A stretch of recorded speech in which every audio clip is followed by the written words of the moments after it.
Custer, he's not just a man anymore. He wants more than just money or power.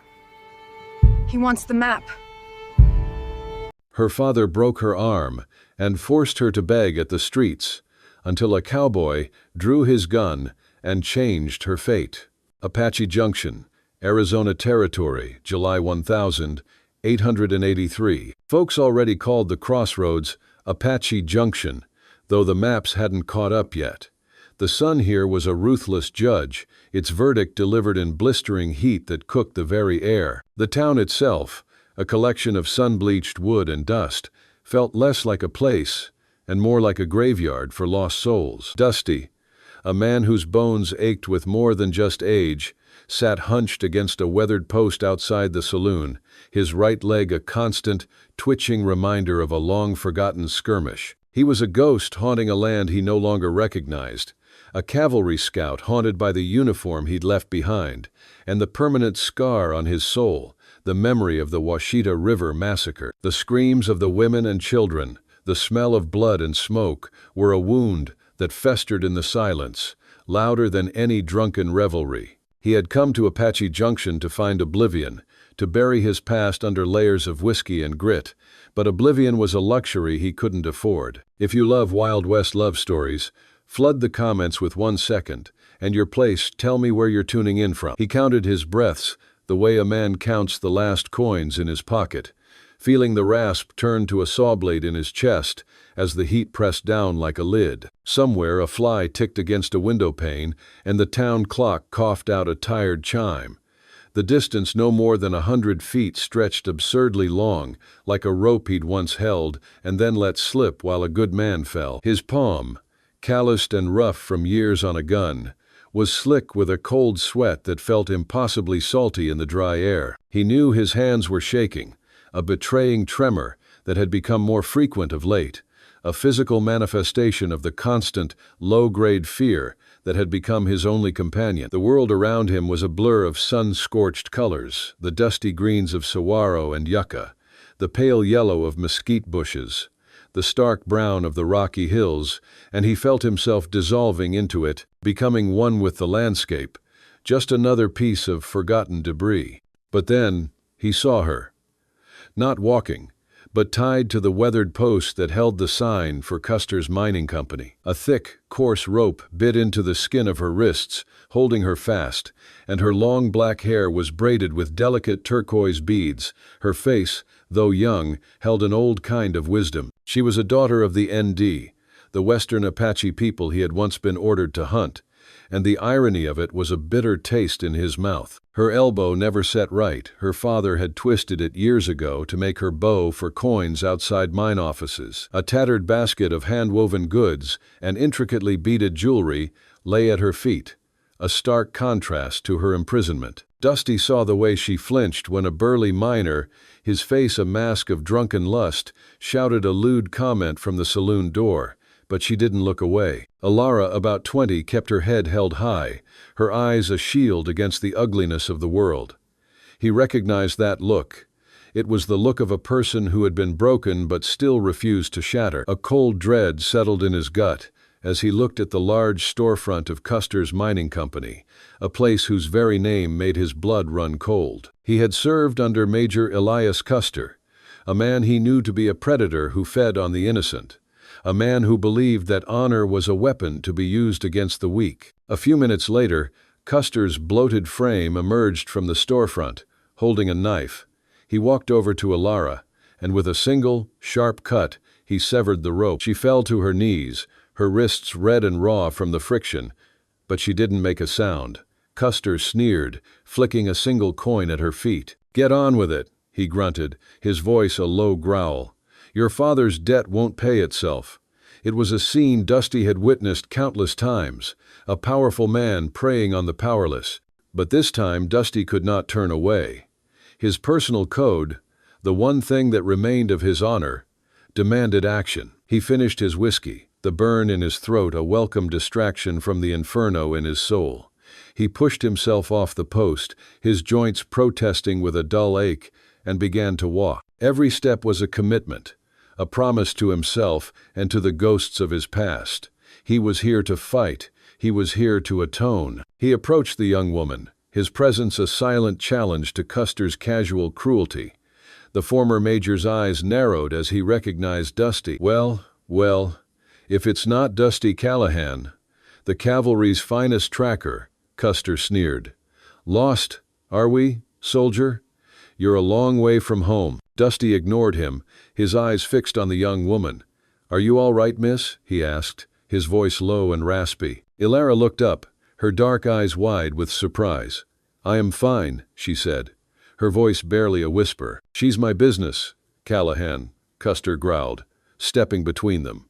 And she knows her place. So why don't you do the same, and go back to that whiskey bottle you crawled out of? Dusty's gaze finally settled on Custer, and the look in his eyes was one of pure, unadulterated cold fury. She's a human being, Custer, he said, the words heavy with contempt. She's not your property. Custer's hand went for the pistol on his hip, but Dusty was faster. In a blur of motion, the Colt was in his hand, pointed directly at Custer's chest. The air went still. The sounds of the town faded into a distant hum. Dusty's hand was steady, his aim true. He had come to Apache Junction to forget, but now he realized he had come here to remember. Don't do it, Dusty, Custer said, his voice strained. She's not worth it. You wouldn't know what's worth it, Custer, Dusty replied, his voice a low growl. You never did. He lowered his gun just a fraction, a signal that he wasn't looking for a gunfight. Leave her alone, he said, and we won't have a problem. Custer backed down, the cowardice he had always possessed rising to the surface. He gave a sharp, derisive laugh, but his eyes held a glint of pure hatred. This isn't over, Callahan, he spat. You've just made yourself a target. Dusty holstered his gun, the metallic click echoing in the sudden silence. He turned back to Ilara, and for the first time, he saw her truly. Her eyes, filled with a mixture of fear and defiance, held a strength that matched his own. Come on, he said, gesturing to a path leading away from the saloon. We need to talk. Ilara hesitated, but then she followed him. As they walked away, the ghost of a smile touched Dusty's lips. He had found a cause worth dying for. He had found his honor again on a dusty street in a town of ghosts and broken dreams. The confrontation in Apache Junction was just a prelude. A few hours after leaving the town, the distinct sound of hoofbeats echoed through the canyons, a chorus of vengeance riding on the winds. Custer and his men were a pack of bloodhounds, their pursuit relentless. The Arizona sun, a relentless enemy in its own right, beat down on them, the temperature hovering near 100 Fahrenheit. Dusty and Ilara fled into the unforgiving landscape, the familiar red rock cliffs and deep arroyos of the Superstition Mountains offering a fragile, fleeting shield. The terrain, once a place of silent solitude for Dusty, was now a maze of desperate choices. They had no time to lose, and no time to process the seismic shift in their lives. The tension was a living thing between them, a tangible force built on unspoken words and shared fear. Ilara moved with a quiet dignity, her every footfall a testament to her deep connection to this land. Dusty, for all his experience, was a stranger here, guided by a past he desperately wanted to forget. Dusty's past as a cavalry scout served them well. He led them through a network of hidden trails he'd learned during the Apache Wars, the very trails that had haunted his dreams for years. It was a cruel irony, using the knowledge he'd gained in a war of annihilation to save a young woman he should have protected back then. They moved like shadows, eating what they could forage and sleeping under the cold, indifferent stars. Ilara, despite her quiet nature, proved to be an invaluable companion. She moved with the grace of a woman who was at home in this land, her footsteps silent, her eyes constantly scanning for danger. She knew the plants and the animals, her knowledge of survival innate and deeply ingrained. She was a daughter of this land, a woman who had learned its secrets from birth. Her people, the ND, had lived here for centuries, their stories and traditions etched into the very stones they walked on. She showed Dusty how to find water in the most unlikely of places, a skill he had never learned in the cavalry. She pointed out the telltale signs of a nearby spring, a small patch of green moss on a sun-scorched rock, a subtle shift in the wind that carried the scent of moisture. She was a living map, a guide to a world he had only ever seen as a place of conflict. They skirted a wash veined with pale clay where quail stitched their small commas in the dust. Ilara crouched, touched 2 pebbles as if setting pieces on a board only she could see, then pointed to a scrim of cloud building to the south. "Monsoon, soon," she said. "Smell." He did wet stone, Green's memory, and felt a shame so clean, it almost cooled him. All the years he'd read sign to corner families, while she read it to keep families alive. One evening, as they rested near a small spring, Dusty finally broke the silence that had grown between them. He felt a deep need to be honest with her, to lay his soul bare. "Custer, he's not just a man anymore," Dusty said, his voice raspy from the dust and exhaustion. "He's a sickness. He wants more than just money or power. He wants to wipe out what he can't control." Ilara looked at him, her dark eyes thoughtful. "He wants the map," she said, her voice a low murmur. "The map to our sacred gold mine, the Golden Canyon." The revelation hit Dusty like a physical blow. He had seen the way Custer had looked at her basket, the way he had tossed the coin with such disdain. It wasn't about the craft work.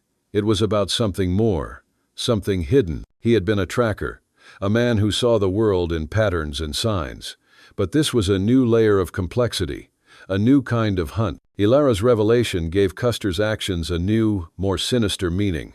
He was not just a greedy man, he was a monster who sought to destroy an entire people for his own gain. "My father gave it to me," she continued, her voice filled with a profound sadness.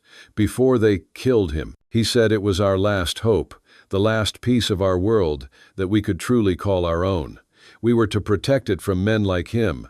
The weight of the responsibility was palpable in her voice. She was a young woman, and she had been burdened with the fate of her entire people. She was a guardian, a custodian of a past that was slipping away, a future that was being stolen. Dusty's jaw tightened. He knew about the sacred mines, the places of spiritual and cultural significance that had been desecrated by prospectors. The greed of the white man had turned holy ground into a battlefield. "He told me it was my responsibility," Ilara said, a single tear tracing a path through the dust on her cheek. "But I don't know how to protect it. I'm just a woman." "You are more than that," Dusty said, his voice firm. "You're a guardian, and you're not alone." The words, so simple, were filled with a lifetime of promises and a newfound purpose. He had been a man of solitude, a man who had shunned all human connection. But now, in the heart of this wild and dangerous landscape, he was a protector, a partner in a fight for something greater than himself. By late afternoon, the superstitions rose like a bruise against the sky, purple at the edges.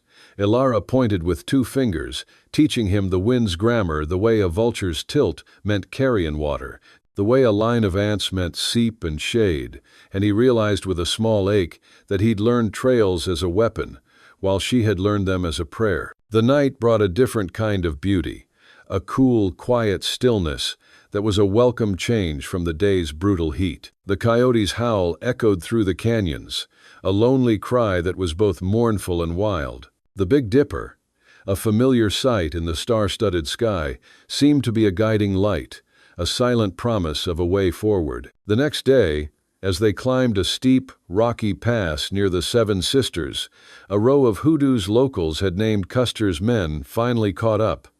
The ambush was brutal and swift. A hail of bullets rained down on them from the high cliffs. Dusty shoved Ilara behind a large boulder, his body a human shield. A bullet tore through his right thigh, a searing, hot jolt of pain that sent a wave of nausea through him. He gritted his teeth, returning fire with a practiced ease, his aim deadly and precise. But they were outnumbered, and the odds were stacked against them. He heard the telltale click of an empty chamber and cursed. Custer's men were closing in, their shouts of victory echoing through the canyon. Dusty grabbed Ilara's hand, his voice strained with pain. "Run," he said, his eyes filled with a desperate plea. "Don't let them get the map." But Ilara shook her head, her face a mask of fierce determination. She had seen him get shot, and she was not about to abandon him. She was not like the others who had let him down in the past. She was a woman of the desert, a woman of her people, and her loyalty was as strong as the ancient rocks around them. She looked at his bleeding leg and then at the enemy, her mind working furiously. She was a guardian, not a victim, and it was time to prove it. She scrambled to a small overhang, her fingers finding purchase in the rough rock face. She was small and agile, and the men pursuing them were large and clumsy. Dusty watched in amazement as she scaled the cliff face, the very picture of defiance. She was a wildcat, a force of nature.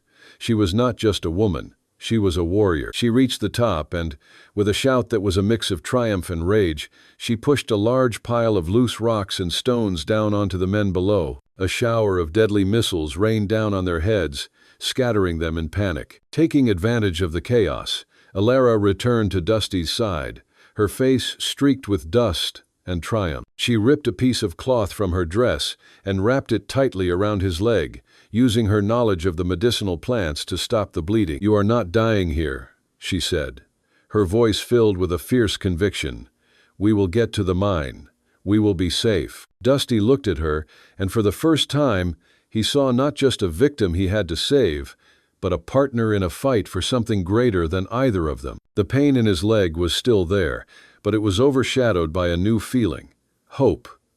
Hope that they could win, hope that they could find peace, and hope that he could finally atone for the sins of his past. The wound was a relentless fire in his right thigh, a constant, searing reminder of their precarious existence. Alara had cleaned and bandaged it with a poultice of chewed herbs, but the infection had set in, turning his skin hot and his mind to a fog of fever dreams. They had found refuge in a secluded cave high in the mountains, a place known to her people as the Whispering Cave. The name was a fitting one, as the wind that whistled through the narrow opening sounded like the endless murmurs of ghosts. For Dusty, the ghosts were not just in the wind, they were in his mind, a constant parade of the fallen. The fever had taken hold, and the world had become a distorted, surreal landscape, where the past and present blurred into a single, agonizing reality. He drifted in and out of consciousness, his body trembling, his throat dry. The smell of the herbs Alara had used to dress his wound was a constant, earthy presence,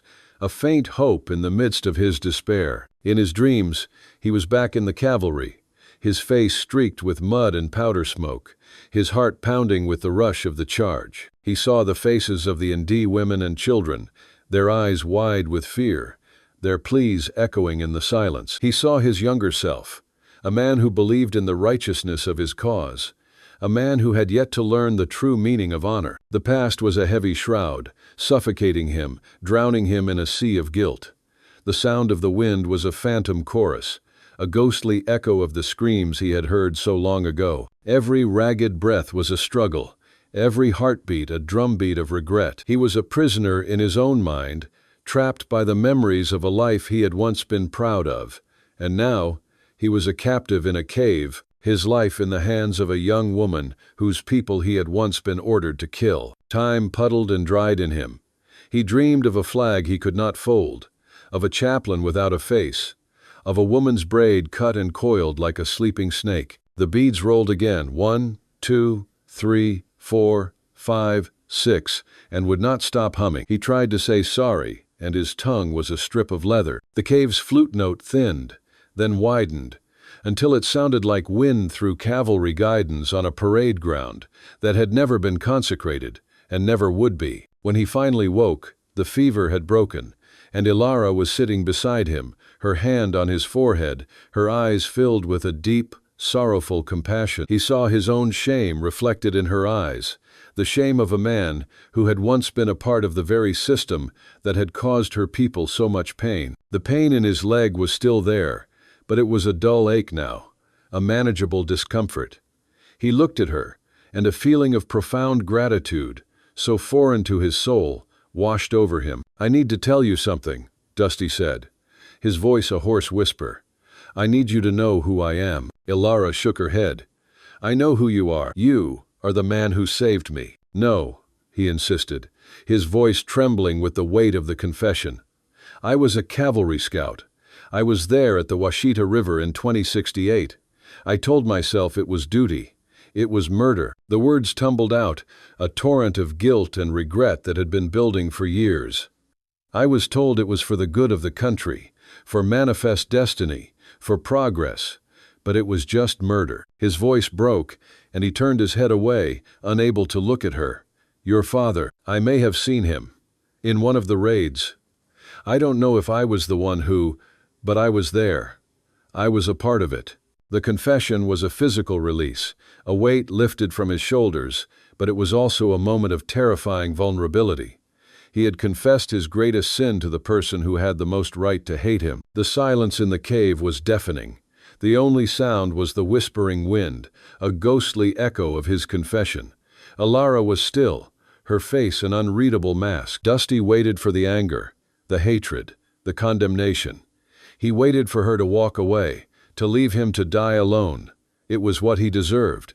It was what he had been running from. But instead, Ilara reached out and took his hand, her touch gentle but firm. I know, she said, her voice soft but firm. I knew it when I first saw you. I saw the sorrow in your eyes. I saw the ghosts in your heart. You carry the pain of my people, the pain of what was done to us.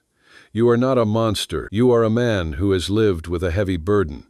And you have come here, to this place, to atone for it. Dusty looked at her, and a single tear escaped his eye, tracing a path through the dust on his cheek.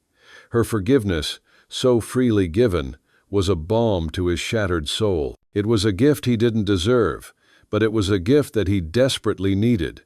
In that moment, he knew he had to do more than just survive. He had to honor her people. He had to protect their heritage. He had to make things right. What do we do? He asked, his voice now filled with a new resolve. We can't outrun him forever. He's a bloodhound. He's always a step behind. Ilara looked at him, her eyes shining with a new light. We stop running, she said. We use what we know. We use this place. We use the mountains, the wind, the sun. We use the knowledge of my ancestors to fight your enemy. This is our home. This is our land. He is a trespasser. He has nowhere to go. Her words were a call to arms, a declaration of war. She was not just a young woman. She was a warrior, and she was ready to fight. Dusty looked around the cave, seeing it not as a hiding place, but as a fortress. The high cliffs, the narrow passes, the treacherous terrain, it was all a part of their plan. He had been so focused on running from his past that he had failed to see that the very land that had witnessed his shame could be the key to his redemption. Ilara's courage was a beacon of light in the darkness, a testament to the resilience of her people. He had come here to hide, but he had found something far more valuable, a cause, a partner, and a chance to finally live with honor. He had faced death countless times, but he had never faced a moral dilemma this profound. The past was a wound that had festered for years, but now he had the chance to heal it. With Ilara's forgiveness and her wisdom as his guide, he was ready to face the world again. He was ready to face Custer. He was ready to face his own ghosts. And this time, he was not running. He was fighting. He was fighting for a chance at a new life, for a chance to be worthy of the trust Ilara had placed in him. The wound was healing, a tight, burning sensation in his right thigh that was a physical testament to the journey he had taken. Dusty was no longer a man running from his past. He was a man preparing for a future. The cave had become their headquarters, a place of sanctuary and strategy. Ilara had become more than just a companion. She was his co-conspirator, his equal. She knew the land with an intimacy that Dusty, for all his training, could only marvel at. She taught him how to read the wind, how to listen for the whispers of the mountains, and how to use the ancient paths of her ancestors to their advantage. He, in turn, taught her how to handle a rifle, how to read a man's intentions in his eyes, and how to fight with the cold, calculated precision of a soldier. Their partnership was a beautiful and brutal dance of cultures, a fusion of old-world wisdom and new-world grit. One morning, while scouting the canyon rim, they saw them. Custer and his men were a distant stain on the horizon, their movements methodical, their purpose clear. They were hunting, and they were closing in. Custer, a man consumed by his own arrogance, had underestimated them. He thought he was hunting a desperate man and a frightened woman. He didn't know he was hunting a warrior and her protector. He didn't know he was hunting a new kind of justice. "They'll be here by sundown," Dusty said, his voice low and calm. "We have to be ready." Ilara nodded, her face a mask of fierce determination. They will not get the map. They will not desecrate the sacred ground. Their plan was simple, and in its simplicity lay its genius. They would not meet Custer head-on. They would use the land itself as their weapon. They would lure him into a trap, a place where his brute force and arrogance would be his undoing. They would lead him to the Devil's Pass, a treacherous canyon with narrow ledges and a sheer drop of over 500 feet, a place where only the foolhardy and the brave would dare to tread. They split up, Ilara moving like a ghost through the landscape, her knowledge of the hidden paths allowing her to navigate the treacherous terrain with ease. She climbed the steep, rocky incline with the grace of a mountain goat, her hands and feet finding purchase where Dusty could only see a sheer rock face. She was in her element, a part of the wind and the sun and the dust. Dusty, in turn, moved with the measured gait of a man who knew every rock and every shadow. The old ache in his right thigh flared with every step, a constant, sharp pain that he now embraced. It was a physical reminder that he was alive, that he was fighting, that he was not running anymore. The smell of the hot, sun-baked stone filled his nostrils, a raw, primal scent that was a part of this ancient land. He had made his peace with his past, and in doing so, he had found a new kind of strength. He was no longer running. He was waiting. He found the perfect spot, a high ledge overlooking the Devil's Pass. It was a place where a single man could hold off an army, a place of honor and death. As he waited, he reflected on the man he had been, and the man he had become. The cavalry uniform was gone, replaced by the simple, worn-out clothes of a man who had nothing left to lose. But in his heart, he was more of a soldier now than he had ever been. He was a soldier for honor, for justice, for love. He counted ammunition 12 in the tube, 5 on the belt, 1 rattling loose in the pocket where he kept a priest's medal he didn't believe in. Wind quartering left to right, sun angling down the canyon lip so the first shots would blind the riders for 3 heartbeats, maybe 4. He spat grit, rolled his shoulder to listen for the old pop, and pictured Ilara above him with the pry bar and the wedge of shale they'd set before dawn. The land itself would speak first. He heard the first sounds of Custer's approach, a cacophony of hoofbeats and the shouting of men. Custer, a man who had always been too loud, was leading the charge, his ego driving him forward. Dusty took a deep breath, the desert air filling his lungs, and he raised his rifle. His heart was pounding, not with fear, but with a fierce, burning resolve. The pain in his leg was a dull roar, but he ignored it, his focus absolute. Then he heard it. Custer's voice, a triumphant roar. "Callahan, you can't hide forever." Dusty didn't respond. He just waited. He waited for them to enter the pass, to be in the perfect position. When they did, a torrent of rocks, dislodged by Ilara from a higher ledge, rained down on them.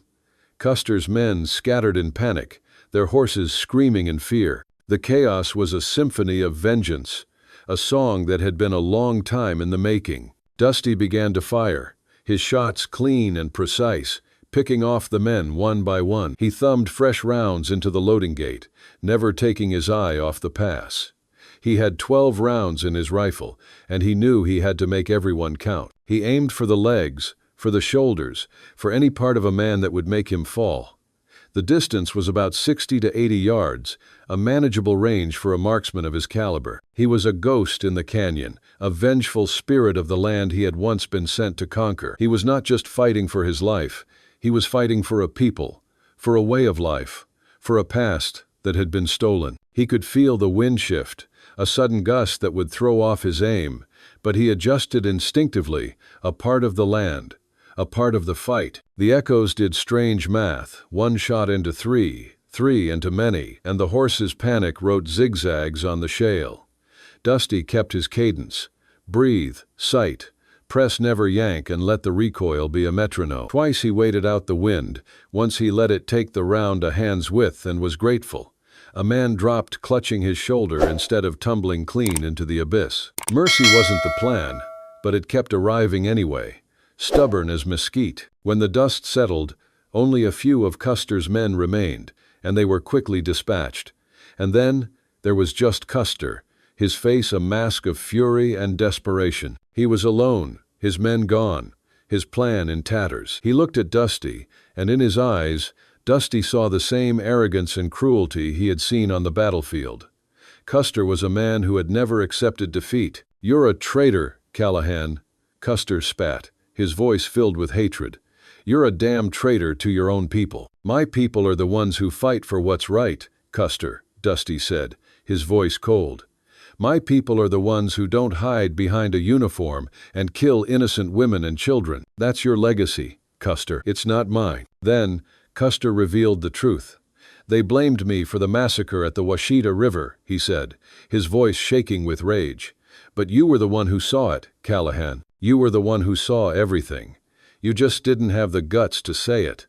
The words were a revelation, a puzzle piece that fit perfectly into the mosaic of Dusty's nightmares. It was Custer's treachery, his brutal, unnecessary violence, that had stained Dusty's soul, that had forced him to live a life of regret. "I didn't have the guts to speak up then," Dusty said, his eyes hard as flint, "but I have the guts now." Dusty measured the space between them 8 paces on bad rock, the kind that slips a man into the canyon's mouth, and thought of every time he had looked away.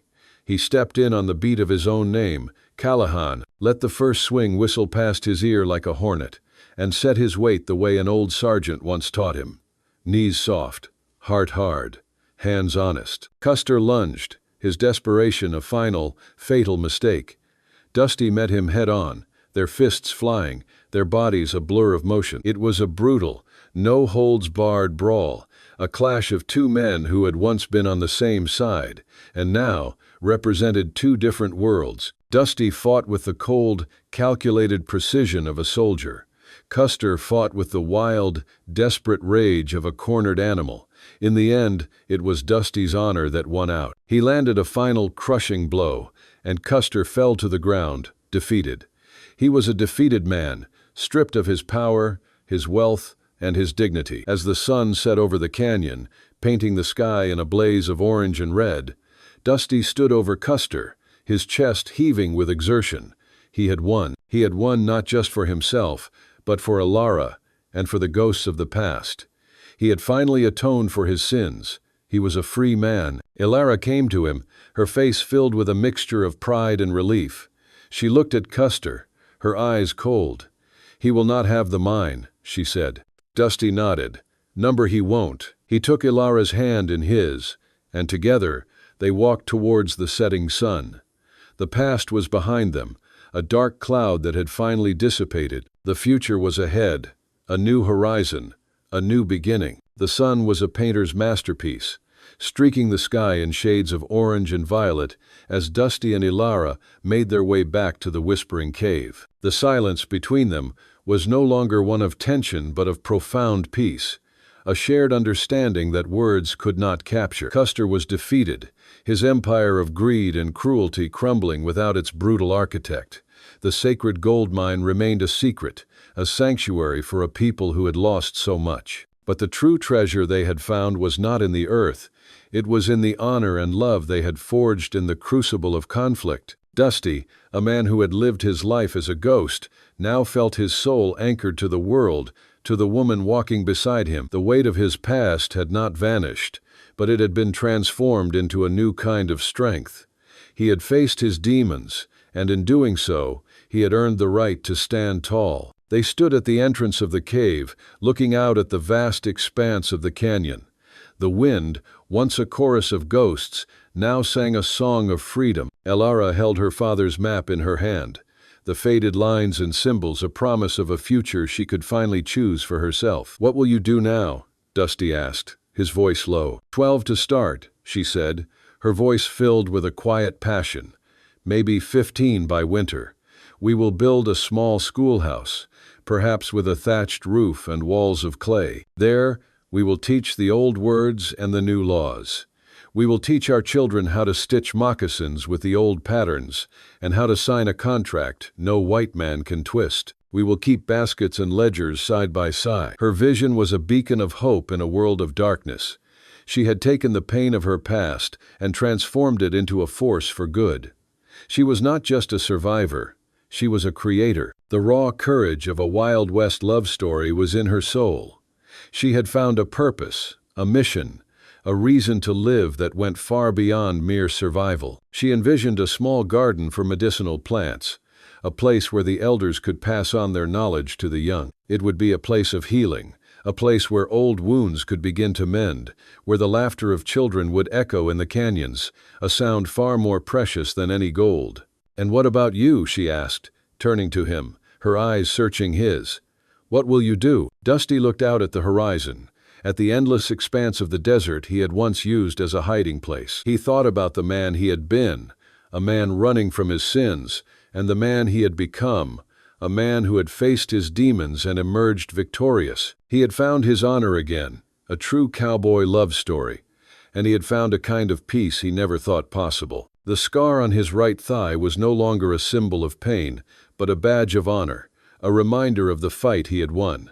He was a free man, a man who had finally atoned for his past. The weight that had been on his shoulders for so long was gone, replaced by a sense of light and purpose. "I have no home," he said, his voice a whisper.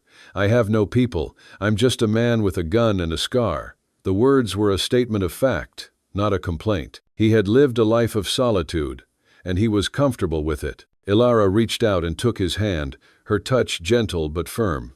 "You have a home here," she said. "With me, with my people.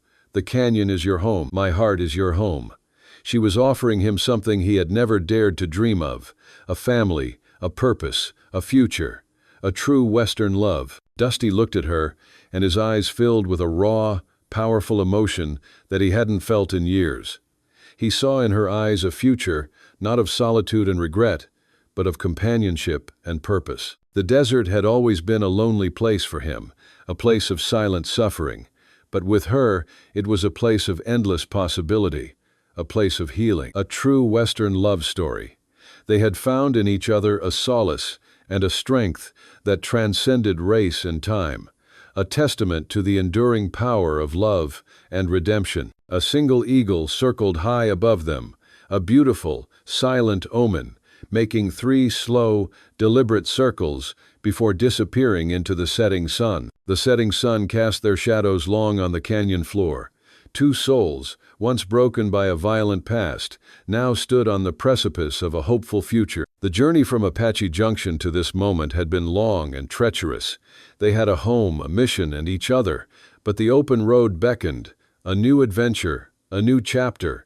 The wind in the canyon had sung them a song of peace, but the wide open space of the frontier was calling. The next morning, as the sun peeked over the canyon rim, a lone horseman and a woman in a woven shirt rode away from the whispering cave, their silhouettes small against the vast, empty sky. Their destination was unknown, their future uncertain, but for the first time in a long time, they were not running from anything. They were riding towards something new, something full of hope. The wind was at their backs, a whisper of a promise, a gentle push toward the wide, open world. This Western love story was far from over. Today's story is about pains that seemed to have no way out until a small ray of light changed everything. Do you believe that, even in the darkest times, there's always a miracle waiting at the end of the road? And if deep down you still believe that God is watching over you, quietly arranging everything, then right now, leave a comment, Amen, below this video. Because who knows, at the very moment you write it, a blessing may quietly find its way into your life.